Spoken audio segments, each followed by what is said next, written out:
So we were reading in Book 2, Canto 6. We came to the end. We saw the kingdoms of the greater life and the goddess of the greater life. But although it's the greater life, King Aswapati still found it unsatisfactory, dissatisfying, even bewildering, not making sense.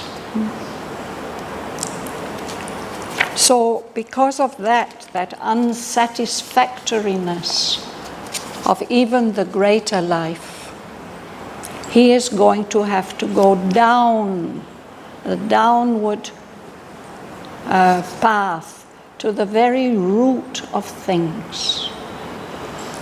And before we go there, I want us to go back to Book 2, Canto 4.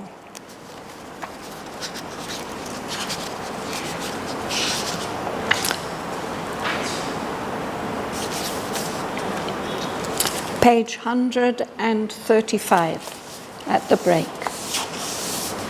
We've been there before. We'll just have a little look again. This is in Canto 4, the kingdoms of the little life. And this canto tells us about the pitiful state of the great, glorious life angel when she's swallowed up by all the forces of matter. Her freedom and her greatness, she comes into a very pitiable condition.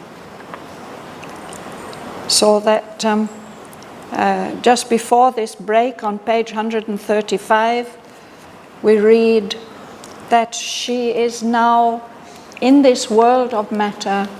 She's like a lost child, a foundling of the gods. A foundling is a child who's been abandoned and found, or maybe not yet found. This child is wandering here like a child soul left near the gates of hell. This child has been abandoned, and whoever has abandoned her hasn't made sure that she's in a place where she will easily find good parents to care for her. She's been left near the gates of hell. But because of the knowledge that is in her somehow, she's still looking for that wonderful paradise which is her true home, which she has left in order to bring life into the earth, to the earth. So there she is, wandering and trying to find her way. So there, Sri Aurobindo tells us after the break, in this slow ascension, he must follow her pace, even from her faint and dim subconscious start. So only can earth's last salvation come. For so only could he know the obscure cause of all that holds us back and baffles God in the jail delivery of the imprisoned soul. Aswapati has to follow the life goddess as she searches for her paradise. And he has to travel with her even from the very beginning, from this faint and dim subconscious start where life has begun to emerge from matter. He has to do that. That is the only way that he can help to bring about the salvation of the earth. Because only like that, only by following her from this dreadful beginning, he could find out what is that obscure, hidden cause of everything that holds us back, that prevents us from progressing rapidly and smoothly in our evolution. Everything, it says, that baffles God. It's hard to think that God can be baffled, puzzled, and prevented, no? But it seems like that when God tries to deliver our imprisoned souls from their prison, from their jail in the lower levels of consciousness and in unconscious matter, everything that he tries to do, there's some baffling, preventing. So Asvapati has to go down into the depths. I'll just read a few lines more.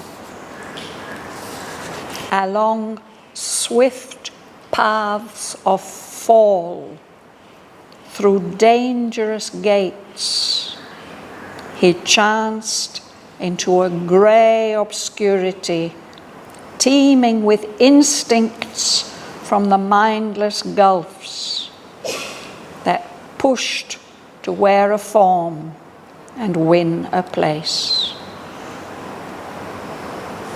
Life here was intimate with death and night, and ate death's food that she might breathe a while. So in order to rescue her, rescue life, Asvapati has to follow these swift paths of fall. He has to go down and down and down, along swift paths of fall through dangerous gates. So we are going to follow him. We are going to go now to page 202, to Canto 7, which tells about the descent into night.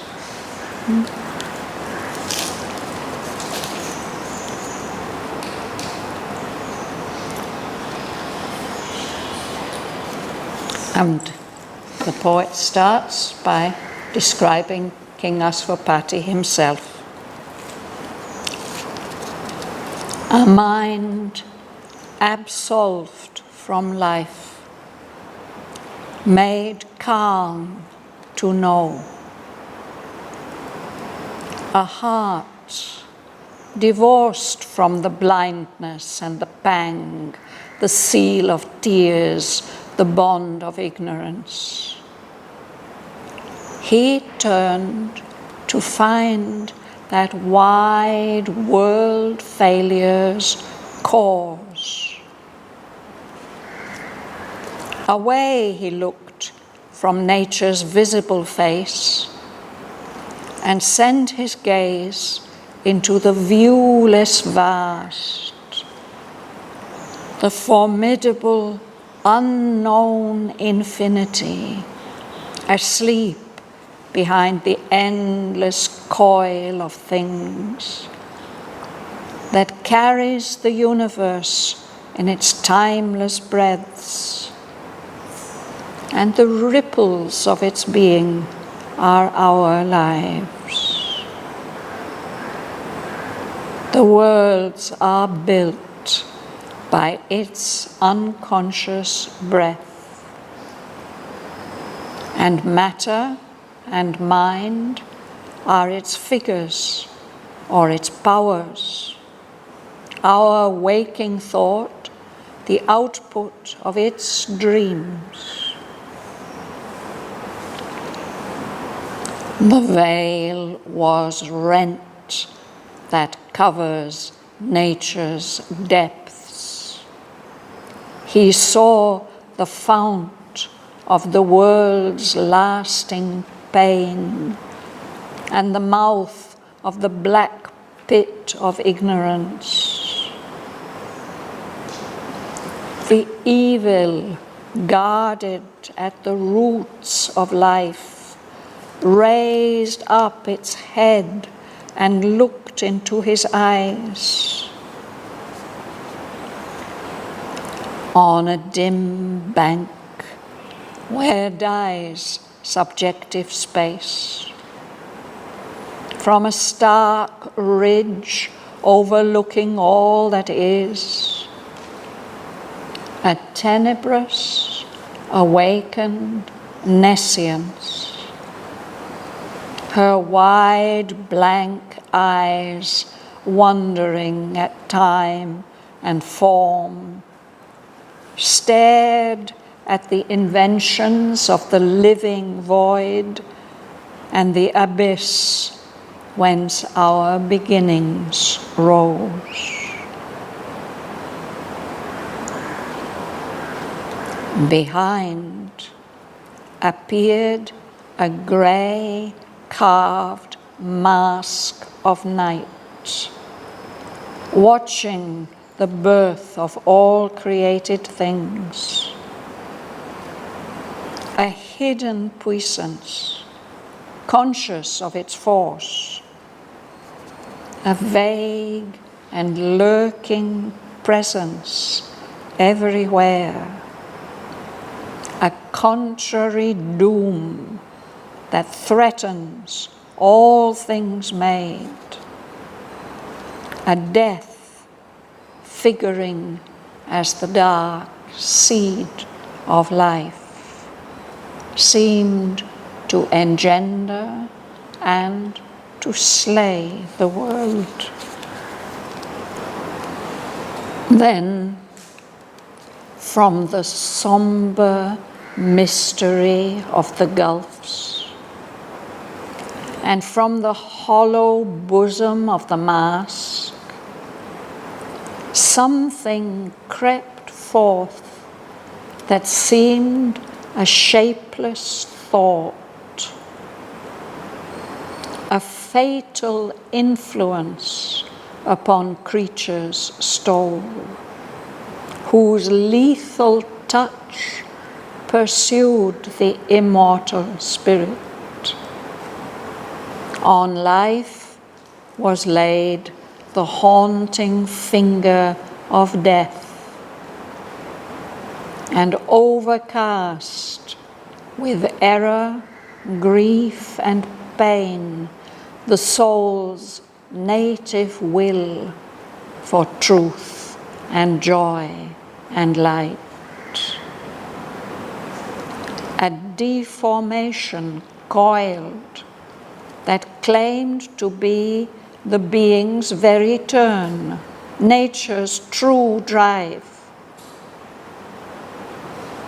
A hostile and perverting mind at work in every corner ensconced of conscious life, corrupted truth with her own formulas. Interceptor of the listening of the soul, afflicting knowledge with the hue of doubt, it captured the oracles of the occult gods, effaced the signposts of life's pilgrimage, cancelled the firm rock edicts graved by time, and on the foundation of the cosmic law erected its bronze pylons of misrule.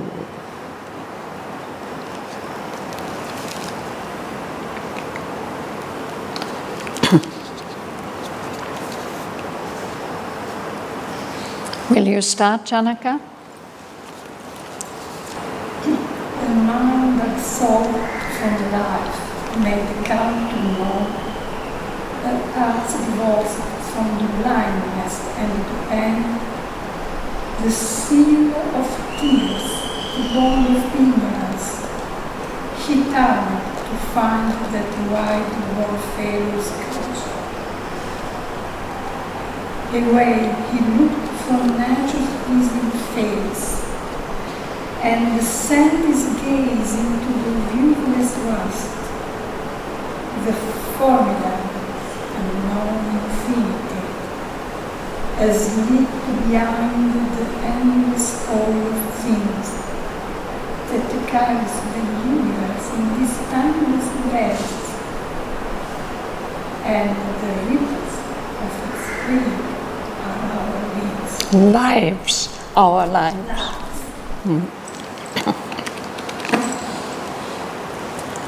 So this is King Asvapati. His mind is absolved. It's free from all the misunderstandings of life. It's been made calm to have true knowledge. That is his mind. His heart is divorced from the blindness and the pang, all the not knowing and the pain of life, the tears, the suffering, the bond of ignorance. He's completely separated from that, divorced from that. So in his clear mind, with his calm heart,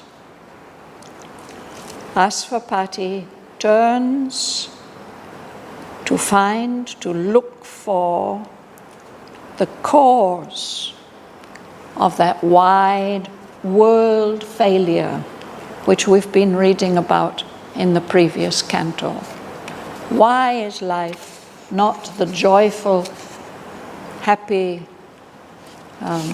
delightful process that it should be? What has gone wrong? He wants to find the cause of that, because he wants to know how to set it right. That is his great will, to make the life of our world into a divine life. So he has to see all these contradictions, opposites, everything that is unsatisfactory about life, so that he can hope to find a way to set things right. So the first thing is he turns away, he looks away from nature's visible face, from what we see, the appearances of nature and of life. Instead, he sends his gaze into the viewless vast, the vastness which can't be seen, the invisible vastness, the formidable, powerful, terrifying, unknown infinity which is sleeping behind this endless coil of things, of forms and movements in the universe. That formidable, unknown infinity that is carrying our universe in its timeless breadths, in its vast spaces which are free of time. Our lives are just the little ripples of waves of energy coming from that formidable, unknown infinite, which is asleep behind the endless coil, the circling of everything that's happening in the known universe. Puna. The worlds are built by its unconscious breath, and matter and mind are its figures or its powers. Our waking thoughts, the output of its dreams. The veil was rent that covers nature's depths. He saw the font of the world's lasting pain, and the mouth of the black pit of ignorance.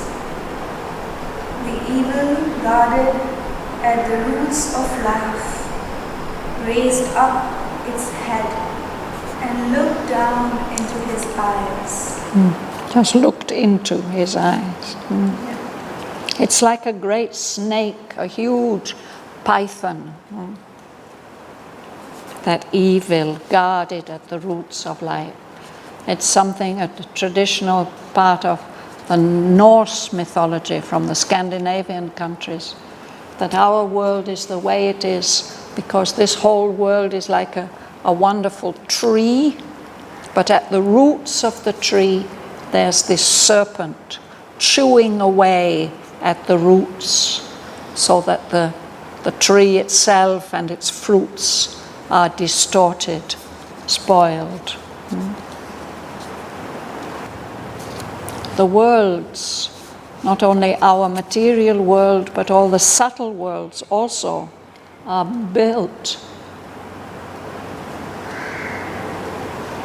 constructed by the unconscious breath of that unknown infinity.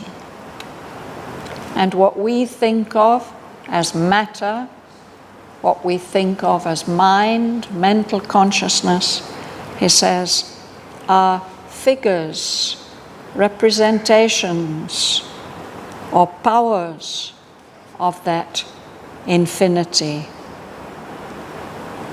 Our waking thoughts, what we are conscious of thinking, these are the output of its dreams.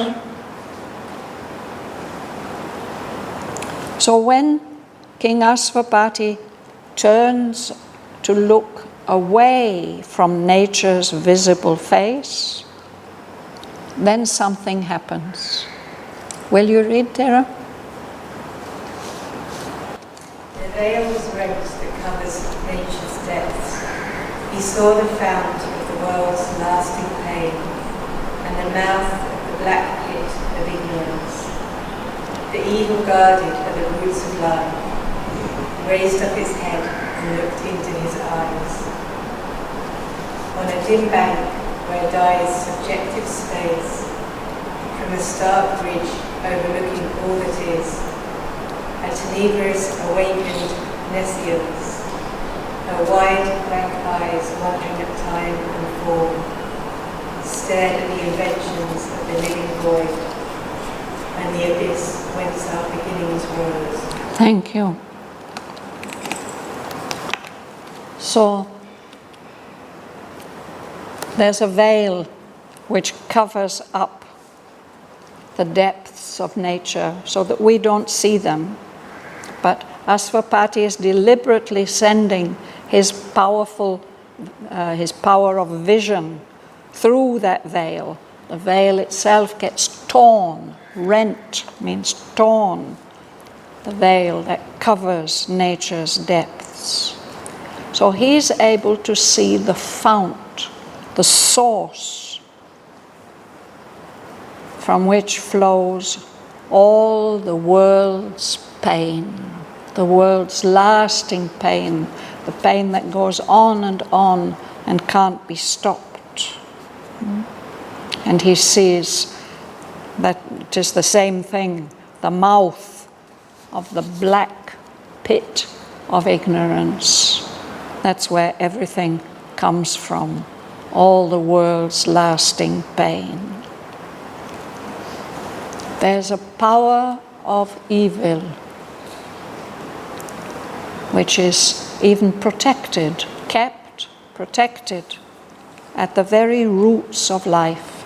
If we think of life as a tree, under the roots there's something kept safe there, this distorting power of evil. And it takes the form of a great serpent.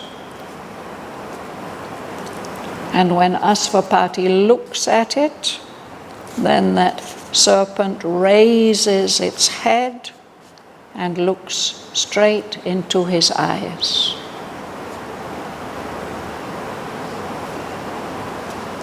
So then Sri Aurobindo describes this serpent a bit more. She's lying on a bank, a kind of borderline, a bank. That's a place, or it's the borderline, the frontier, he says, where dies subjective space. What we perceive as space is no more there. That bank is almost like a ridge, a bare mountain ridge, from which one can see everything, overlooking everything that exists. And this being, this creature, is in the form of a tenebrous, awakened nescience. She's made of shadows and, more than ignorance, nescience, not knowing. And yet she's awakened. There's some consciousness there.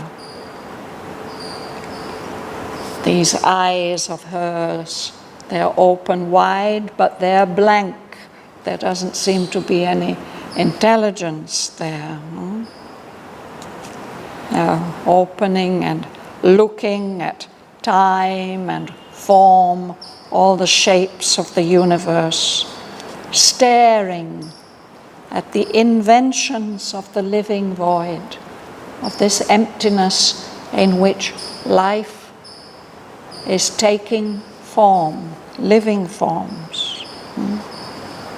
And she sees also that abyss, that deep, dark hole from which our beginnings arose, the beginnings of all living beings.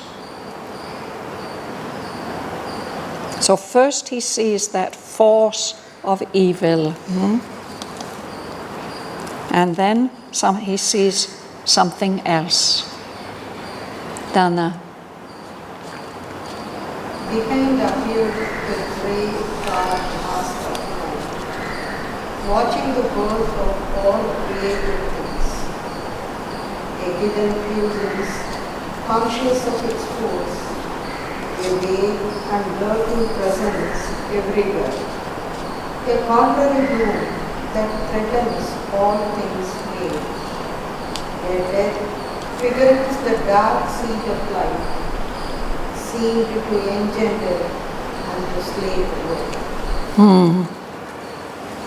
So behind this embodiment of the evil, he sees a mask.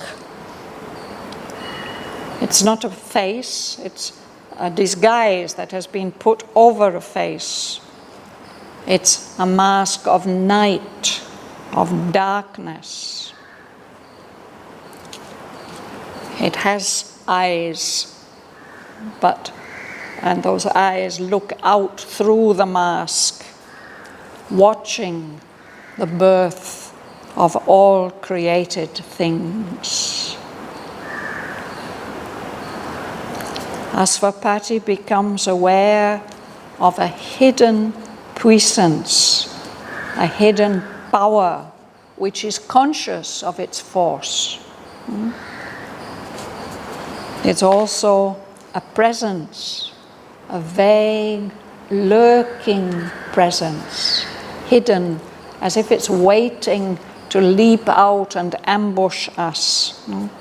That presence, that unpleasant, fear-invoking, lurking presence seems to be everywhere. It's embodying something like doom, a judgment that will destroy, a contrary doom that is opposing everything. It threatens all things made. It's a figure of death, but it presents itself as the seed from which all life has emerged. That figure, that presence, that mask seems to engender and to slay the world. It seems to give birth to everything and to destroy everything. It is the beginning and end of the whole universe.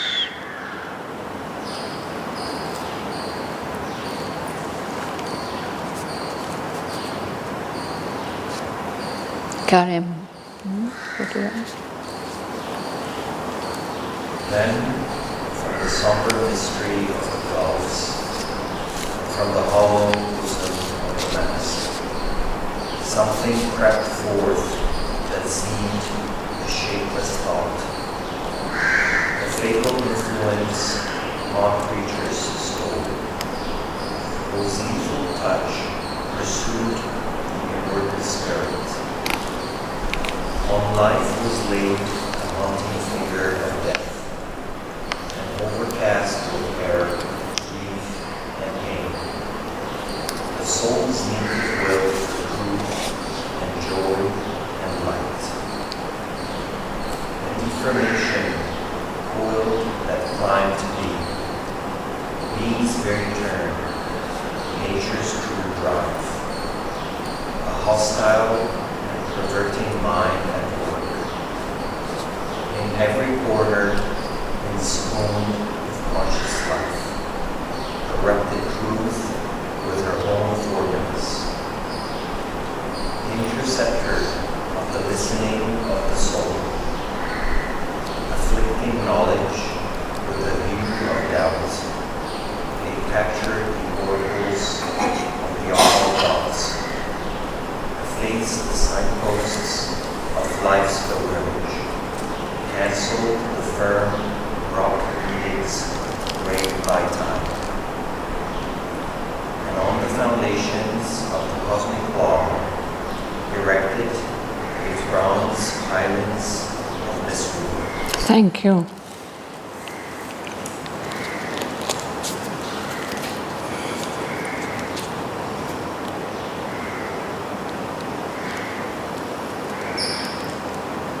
So this fatal influence is, I suppose it's like a kind of gas, invisible gas, spreading its poison on all creatures.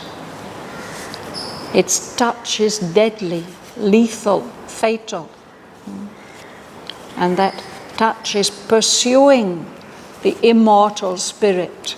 It can't kill it, but still it's following it everywhere that it goes. So in this way, this haunting finger of death is laid on all life, all living things. And the soul's native will for truth and joy and light, the very characteristics and spirit of the soul, get overcast like a dark cloud coming over them and hiding. It's the soul's native will, the essential will, which is the very nature of the soul, gets overcast with error, grief, and pain, instead of its true nature of truth and joy and light.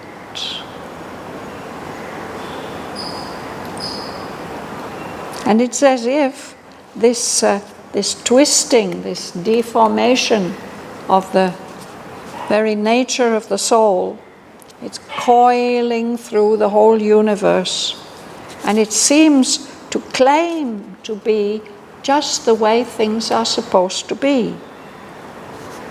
The being's very turn, its right way of being, nature's true drive.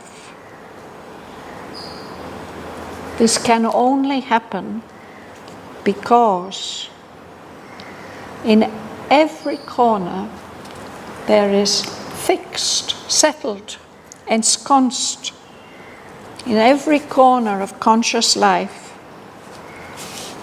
there are representatives of a hostile and perverting mind, which is at work to spoil everything.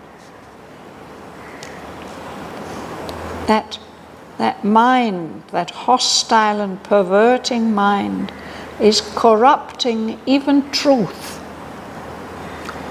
The very formulas and ways in which truth expresses itself get corrupted, spoiled, damaged. And this mind, this hostile and perverting mind, intercepts the listening of the soul. It's like, if you're sending messages, or maybe through your computer, and somebody catches hold of them and changes them before passing them on, intercepting the messages and spoiling them. So intercepting the listening of the soul, the soul is listening for the truth, but those truth messages get twisted. Even the power of knowledge gets afflicted, gets damaged, has to suffer the color, the hue, a shadow of doubt. It's that perverting mind. It captures even the oracles of the gods. They are sending divine messages to us, but they get intercepted on the way. That mind effaced the signposts of life's pilgrimage. It's a terrible mischief that can be done. No? There the Lord has set signposts to show us the way to go, and this mind comes along and wipes off the signs, so we know longer which way to go. And it also cancelled the firm rock edicts graved by time. In ancient times, great rulers erected on the borders of their land the laws. They carved on these big stones the laws that ruled that area, often in different languages. So now it's wonderful for archaeologists if they can just decipher one of the languages, they will be able to read 3 or 4. No?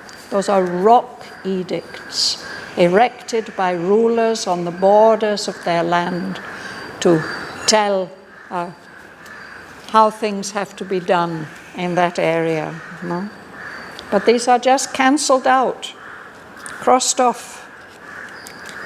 And on the very foundations of the cosmic law, the law of the universe itself, that mind is putting up its own edicts, its own signs, but they are made not of stone, but of bronze, very long-lasting metal, and what they are advertising and telling about is misrule.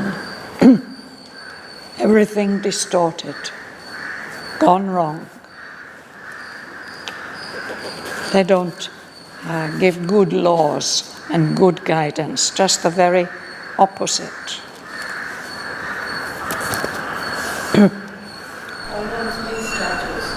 Sorry? A pylon. Well, we have pylons for carrying the electricity cables. Column. Column. It's not just a column, it's a kind of structure, no? You know what I mean. That carry the high tension lines. They have these big metal structures, no? So these are made of bronze, and they're advertisements, just like the rock edicts. But instead of telling true things and giving good guidance, they are advertising misrule, disorder, and confusion.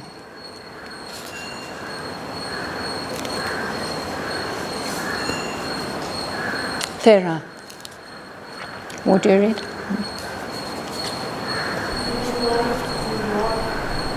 By that old dangerous spell, so from the brilliant nature of the horse, the fallen angels and misleading sons became themselves the danger and the charm, a very sweetness, heaven-born, maleficent. Its power to perform divine things. The wind of sorrow breathed upon the world. All thought with falsehood was besieged. All earth stamped with defect or with frustrating sign. All high-attempt with failure or vain success. But none could know the reason of his fall. The grey mask whispered, and though no sound was heard, yet in the evening heart the sea was sown, that world lay full of suffering, death, and pain. Terrible, no? Even light and love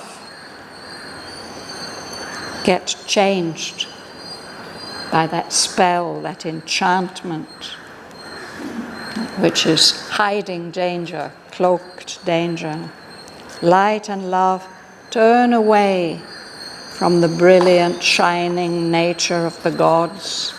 They become fallen angels who have turned into the opposite of themselves. Fallen angels and misleading sons. Sons are the light that should lead us. No? These are become misleading sons. Light and love themselves. These are the great lights for us, but they became themselves a danger and a charm and an enchantment. A perverse sweetness. There's something sweet and attractive about them, but it's actually poisonous. Heaven-born malefice. Malefice means evil doing, doing wickedness. And this wickedness seems to come from heaven itself. Heaven-born malefice. That power could deform, misshape, spoil even divinest things. So as a result, a wind of sorrow breathed upon the world. All thought was besieged with falsehood, under attack all the time from falsehood. I was reading a passage from Mother just yesterday. She says, you don't realize, all of you, how everything is touched with this falsehood. So, like that. All thought was besieged with falsehood. All act was stamped with defect. Either it's spoiled or it will be frustrated. It will come to nothing. All high attempts are doomed to failure. Or maybe they will succeed, but that success will be in vain, meaningless, useless. That's happening all the time, but nobody could know why. Why is it happening like this? And that everything, whenever we try to do good things, it doesn't work. It's because that grey mask whispered. Nobody hears any sound, and yet from that whisper in the ignorant heart, a seed is planted which will bear black fruit of suffering, death, bale, misfortune of all kinds.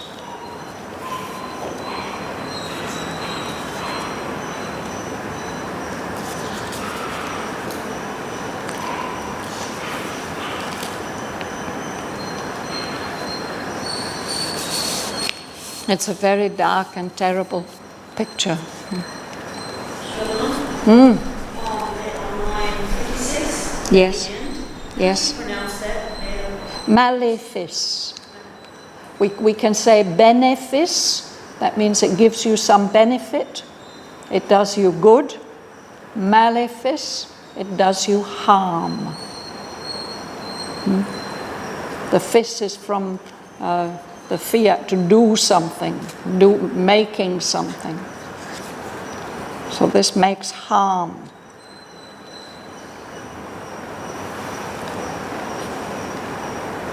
May I ask, what does ensconced mean? Sorry? Ensconced? Ensconced. Yes. What does it mean?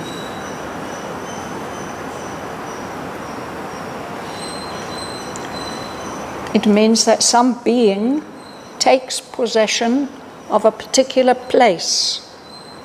So Mother has spoken about this. She said she sees sometimes in temples or churches, which are supposed to be sacred places, there are really malicious beings have ensconced themselves there. And people pray and they send their prayers and their wishes to the good, but on the way they get caught by these hostile beings who are ensconced there. They've found a way to settle themselves there so they can't be easily removed. So you need a corner to get ensconced. You have to have a little nook or something that you can get into and hold on there.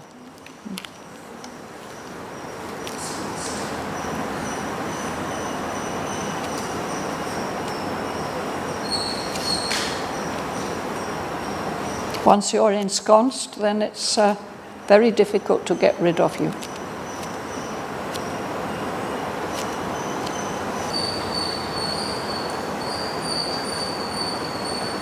King Asvapati is looking for the power that will be able to turn our earthly life into the life divine.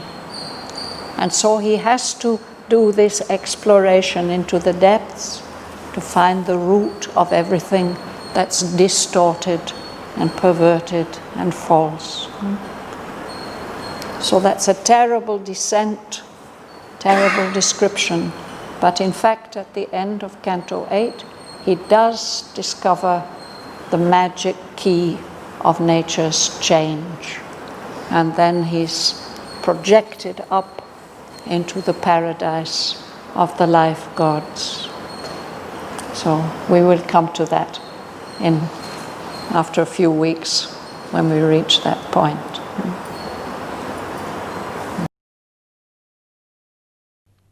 A mind absolved from life, made calm to know. A heart divorced from the blindness and the pang, the seal of tears, the bond of ignorance. He turned to find that wide world failure's cause. Away he looked from nature's visible face, and sent his gaze into the viewless vast, the formidable unknown infinity, asleep behind the endless coil of things that carries the universe in its timeless breadths, and the ripples of its being are our lives. The worlds are built by its unconscious breath, and matter and mind are its figures or its powers. Our waking thoughts, the output of its dreams. The veil was rent that covers nature's depths. He saw the fount of the world's lasting pain, and the mouth of the black pit of ignorance. The evil guarded at the roots of life raised up its head and looked into his eyes. On a dim bank where dies subjective space, from a stark ridge overlooking all that is, a tenebrous, awakened nescience, her wide blank eyes wondering at time and form, stared at the inventions of the living void and the abyss whence our beginnings rose.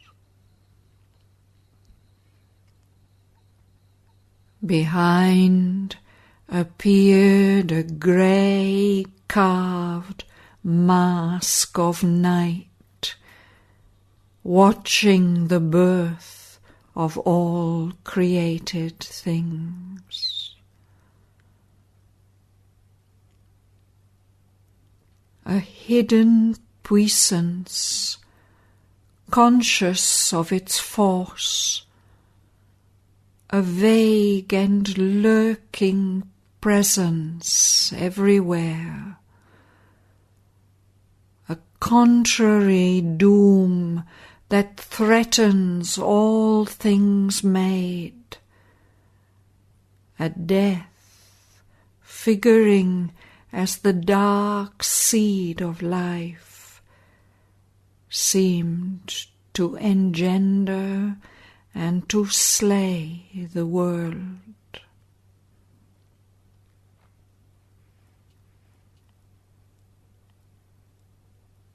Then, from the sombre mystery of the gulfs, and from the hollow bosom of the mask,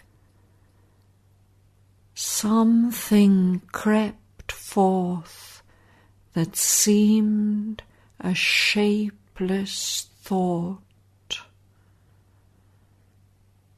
A fatal influence upon creatures stole, whose lethal touch pursued the immortal spirit.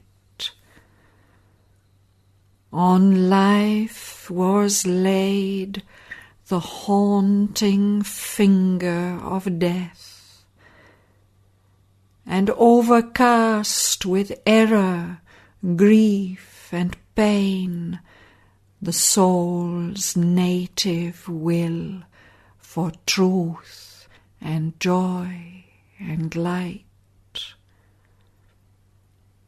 A deformation coiled that claimed to be the being's very turn, nature's true drive.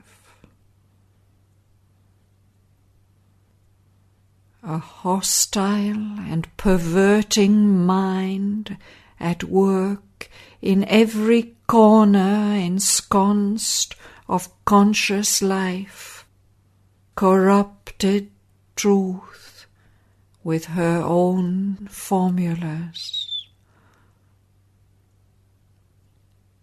Interceptor of the listening of the soul, afflicting knowledge with the hue of doubt, it captured the oracles of the occult gods, effaced the signposts of life's pilgrimage,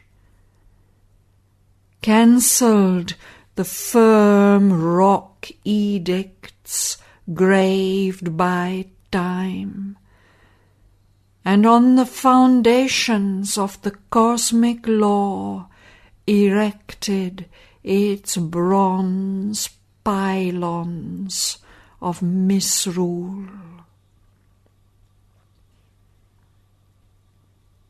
Even light and love, by that cloaked danger's spell, turned from the brilliant nature of the gods to fallen angels and misleading sons, became themselves a danger and a charm, a perverse sweetness, heaven-born malefice. Its power could deform divinest things. A wind of sorrow breathed upon the world. All thought with falsehood was besieged, all act stamped with defect, or with frustration's sign. All high attempt with failure or vain success. But none could know the reason of his fall.